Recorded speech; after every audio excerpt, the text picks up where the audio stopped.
Hi viewers, welcome to our channel. ప్రస్తుతం మనతో పాటు senior journalist Damoh Bala sir వారితో మాట్లాడారు. నమస్కారం నమస్తే. సార్. అమిత్ షా గారి పైన రేవంత్ గారు విజయం సాధించారు అని చెప్పేసి చెప్తున్నారు సార్. అంటే ఏ విధంగా ఈ అమిత్ షా గారి డీఫేక్ వీడియో ఉంది సార్, ఆ వీడియో కేసుకు సంబంధించి హైకోర్టు ఎలా రియాక్ట్ అయింది? మన అందులో 5గురు అరెస్ట్ అయ్యారు కదా కాంగ్రెస్ నేతలు, వాళ్ళ పరిస్థితి ఏంటి? ఒక రకంగా నిన్న మనం చెప్పుకున్నాం, అమిత్ షాతో తెలగాటం ఆడుతున్నాడు రేవంత్ రెడ్డి అని.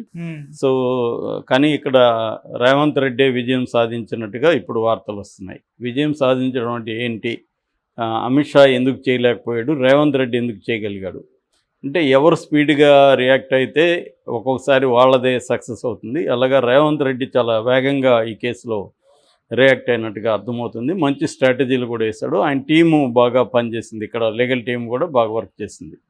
సరే, ఏం జరిగిందని చూస్తే మనకి మొన్న అమిత్ షా సిద్దిపేట సభలో మాట్లాడినప్పుడు ఆయన ఏమన్నారంటే, మేము ముస్లింల రిజర్వేషన్ తొలగిస్తాం, ఇప్పుడు 4% ఇస్తున్నారు. ఆంధ్రప్రదేశ్లో రాజశేఖర రెడ్డి 2004లో 5% రిజర్వేషన్ అన్నారు. ఫైనల్గా అది 4కి వచ్చింది.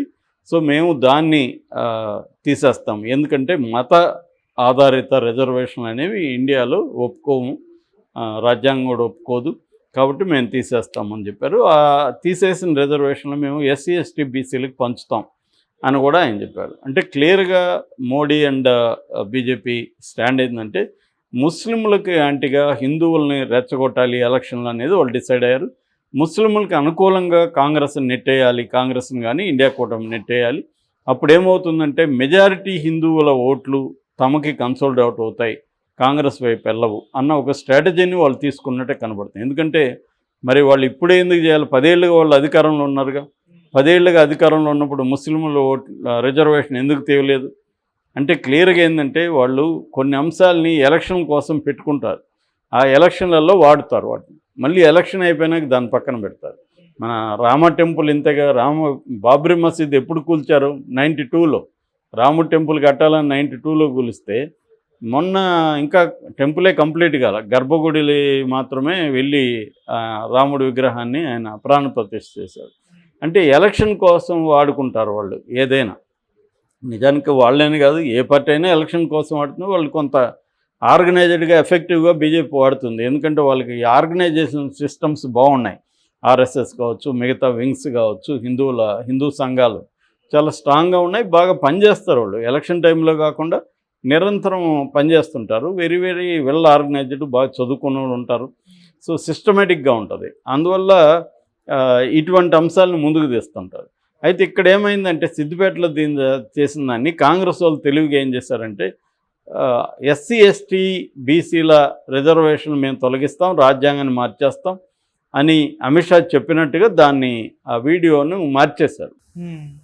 మార్చేసేసరికి అది ఒక్కసారిగా వైరల్ అయింది. వీళ్ళే వైరల్ చేశారని చెప్తున్నారు. ముఖ్యంగా తెలంగాణ కాంగ్రెస్ పార్టీకి సంబంధించిన అఫీషియల్ ట్విట్టర్ హ్యాండిల్లో పెట్టారు. సో దాంతో అమిత్ షా చాలా సీరియస్ అయ్యాడు. ఎందుకంటే అది పెద్ద దెబ్బ, దేశవ్యాప్తంగా, ఎక్కడైనా కాదు కదా, దేశవ్యాప్తంగా వాళ్ళకి మైనస్ అయిపోతుంది. ఎస్సీ ఎస్టీ బీసీలో దూరం అయ్యే అవకాశం ఉంది. ఒక గందరగోళం నెలకొంది. ఆల్రెడీ కాన్స్టిట్యూషన్ మారుస్తారంట అన్నది బాగా బలంగా జనాల్లోకి వెళ్ళింది. వీళ్ళు వస్తే రాజ్యాంగాన్ని మార్చేస్తారు, వీళ్ళు వస్తే మొత్తం మారిపోతుంది, అసలు డెమోక్రసీ ఉండదు అన్న కొన్ని ఇవి అయితే బలంగానే వెళ్ళాయి. వాళ్ళు కూడా ఆ రకంగా మాట్లాడుతున్నారు, రాజ్యాంగాన్ని మారుస్తామని, సెక్యులర్ అనే పదాన్ని తీసేస్తామని.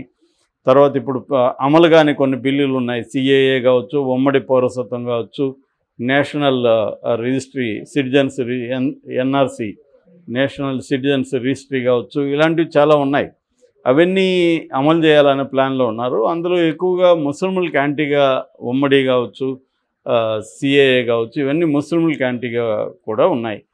ఇంకా ఉమ్మడి అయితే ముస్లింలకే కాకుండా కొన్ని రకాల ట్రైబ్స్కి, మైనారిటీస్కి, ఎందుకంటే అది సివిల్ మ్యాటర్స్లో, ముఖ్యంగా మ్యారేజ్, ఇన్హెరిటెన్స్, ఇవన్నీ మ్యాటర్స్లో యూనిఫామ్ తీసుకొద్దాం అనేది వాళ్ళ ప్లాను.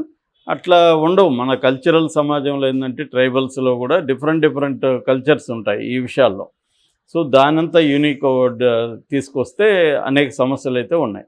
ఏదేమైనా వాళ్ళు దేశాన్ని 1 నేషన్ 1 డాష్ ఇంకా ఏమన్నా పెట్టుకోవచ్చు. 1 nation 1 tax, 1 nation 1 election, 1 nation 1 God, 1 nation 1 president, అలాగా ఇంకన్నీ అంటే మనదేమో ఫెడరల్ కాన్సెప్ట్తో ఉన్నది, రాష్ట్రాలకు కూడా అధికారాలు ఉంటాయి, కేంద్రంకి అధికారాలు ఉంటాయి. దీనంతా కూడా వాళ్ళు మార్చి మొత్తం సెంట్రలైజ్డ్గా తీసుకొద్దాము అన్నీ అనేది ప్లాన్ అనమాట. దానివల్ల ఖచ్చితంగా కొన్ని రకాల లాభాలు ఉండొచ్చు, కానీ మన ఇన్హెరెంట్గా మన సిస్టమ్స్ని బ్రేక్ చేయడం వల్ల వచ్చే నష్టాలు కూడా అదే స్థాయిలో ఉంటాయి. వాళ్ళు దానికి ప్రిపేర్ అవ్వరు, అందుకనే వాళ్ళకి అబ్సల్యూట్ మెజారిటీ కావాలి. సో ఈ కాంటెక్స్ట్లో వాళ్ళు మాట్లాడుతున్నప్పుడు జనం కూడా నమ్మే పరిస్థితి ఉంది, ఎందుకంటే అమిత్ షా రిజర్వేషన్లు తీసేస్తాడని. అది కాంగ్రెస్ ఎఫెక్టివ్గా ఉపయోగపడింది. దాంతో అమిత్ షా చాలా సీరియస్గా రియాక్ట్ అయ్యారు, ఢిల్లీ పోలీసులకు ఇచ్చారు. కాంగ్రెస్ వాళ్ళ మీద మొత్తం 16 మంది మీద కేసు పెట్టారు, ఒక 5 మందిని అరెస్ట్ చేయడానికి కూడా నోటీసులు ఇచ్చారు, ఇంక్లూడింగ్ రేవంత్ రెడ్డి. పీసీసీ హోదాలో రేవంత్ రెడ్డికి కూడా ఇచ్చారు, పీసీసీ ప్రెసిడెంట్ కాబట్టి. సో ఇదంతా రేవంత్ రెడ్డి గ్రహించాడు ముందుగానే వేగంగా. అంటే వాళ్ళు వేగంగా కదిలారు, రేవంత్ రెడ్డి అంతకంటే వేగంగా కదిలి ఢిల్లీ పోలీసులు రాకముందే ఇక్కడ వాళ్ళకి లక్కీగా ఏంటంటే ఇక్కడ BJP general secretary Premender Reddy ఆయన ఒక పోలీస్ స్టేషన్లో కంప్లైంట్ ఇచ్చాడు. ఆ కంప్లైంట్ బేస్ చేసుకొని ఢిల్లీ పోలీసులకు దొరకకుండా లోకల్ పోలీసులు అరెస్ట్ చేసే విధంగా రేవంత్ రెడ్డి చక్రం తిప్పాడు. సో వీళ్ళు వచ్చి ఒక 5 మందిని అరెస్ట్ చేశారు, కాంగ్రెస్ ఐటీ సెల్లోని. ఐటీ అంటే ఈ నెట్లో సోషల్ మీడియా ఇన్ఛార్జీలు అనమాట. వాళ్ళని అరెస్ట్ చేశారు, తీసుకెళ్లారు. వాళ్ళని తర్వాత విచారణ పేరుతో వాళ్ళని పెట్టుకున్నారు. ఈ లోపల ఢిల్లీ పోలీసులు వచ్చారు, ఒక సిఐ, కొంతమంది కానిస్టేబుల్ వచ్చారు. గాంధీ భవన్కి వెళ్తే లేరు, ఆల్రెడీ అరెస్ట్ చేశారని చెప్పారు. సో ఇప్పుడు వాళ్ళు అరెస్ట్ చేసి తీసుకెళ్ళడానికి లేదు. రేవంత్ రెడ్డి గారిని పని చేయకపోయింటే వాళ్ళు తీసుకెళ్ళిపోయేవాళ్ళు ఢిల్లీకి. అక్కడ ఢిల్లీ కోర్టులు మనమాట వినవు. సో ఢిల్లీ తిహార్ జైల్లో వీళ్ళని పెట్టేవాళ్ళు, నానా ఇబ్బందులు అయిపోయింది. ఇప్పుడు ఏం చేశాడు రేవంత్ రెడ్డి, ముందుగానే ఈ పని చేయడం వల్ల వీళ్ళు తీసుకెళ్లారు, నాంపల్లి కోర్టులో ప్రొడ్యూస్ చేశారు. వాళ్ళ condition bail Monday and Friday police స్టేషన్కి వచ్చి సంతకాలు పెట్టండి, 20,000 పూచీకత్తు, వ్యక్తిగత పూచీకత్తు అడిగినారు, ఫైన్, అవన్నీ ప్రాబ్లం లేదు. సో అలాగ బెయిల్ వచ్చేసింది వాళ్ళు. అదే టైంలో ఆయన అంతవరకే పరిమితం కాకుండా రేవంత్ రెడ్డి ఏం చేశారంటే తన లీగల్ సెల్ ద్వారా హైకోర్టులో కూడా పిటిషన్ వేయించాడు. హైకోర్టులో ఇలాగ అరెస్ట్ చేస్తున్నారు, అది ఏమీ తేలకముందే, ఏమీ లేకముందే కాంగ్రెస్ పార్టీని అరెస్ట్ చేయడానికి పనిచేస్తున్నారు అని హైకోర్టులో వేసేసరికి హైకోర్టు కూడా జూన్ 8 వరకు వీళ్ళని అరెస్ట్ చేయొద్దండి, మీరు ఎంక్వైరీ చేసుకోండి, విచారణ జరుపుకోండి, కానీ అరెస్టులు చేయొద్దండి, కఠిన చర్యలు తీసుకోవద్దండి అని ఢిల్లీ పోలీసులకి ఆంధ్రప్రదేశ్ హైకోర్టు ఇచ్చింది. సో ఇదంతా కూడా రేవంత్ రెడ్డి సక్సెస్ అయినట్టే, ఎందుకంటే కాంగ్రెస్ పార్టీలో సోషల్ మీడియా నెట్వర్క్ని కాపాడుకోవడం అనేది చాలా ఇంపార్టెంట్. ఎందుకంటే ఇప్పుడు ఈ ఫేక్ వీడియో వీళ్ళే చేశారా, లేకపోతే ఎవరో చేస్తే వీళ్ళు దీన్ని దాన్ని ఏమంటారు వైరల్ చేశారా అనేది తేలకముందే వచ్చి ఇక్కడ అరెస్టులు చేసేస్తే దీంట్లో ఇప్పుడు బీజేపీ వాళ్ళు ఫేక్ వీడియోల్ని, ఫేక్ ఇన్ఫర్మేషన్ ఇవ్వడంలో బీజేపీని మించిన వాళ్ళు ఎవరు లేరుగా. బీజేపీ వాళ్ళు బోల్డ్ అన్ని చేస్తున్నారు, రాహుల్ గాంధీ మీద బోల్డ్ అని పెట్టారు, మరి వాళ్ళంతా ఎందుకు అంత వేగంగా అమిత్ షా అరెస్ట్ చేయలేదు? ఇది ఖచ్చితంగా తప్పే. అమిత్ షా ఫేక్ వీడియోని క్రియేట్ చేయడం, దాన్ని స్ప్రెడ్ చేయడం ఖచ్చితంగా తప్పే. కానీ మరి అదే పని బీజేపీ నాయకులు ఎప్పటి నుంచో చేస్తున్నారే. రాహుల్ గాంధీ మీద ఎన్ని చేశారు, సోనియా మీద ఎన్ని చేశారు, మరి వాళ్ళ మీద ఎందుకు చర్యలు తీసుకోవట్లేదు? ఇక్కడ ఆ ప్రశ్నలు వస్తాయన్నమాట.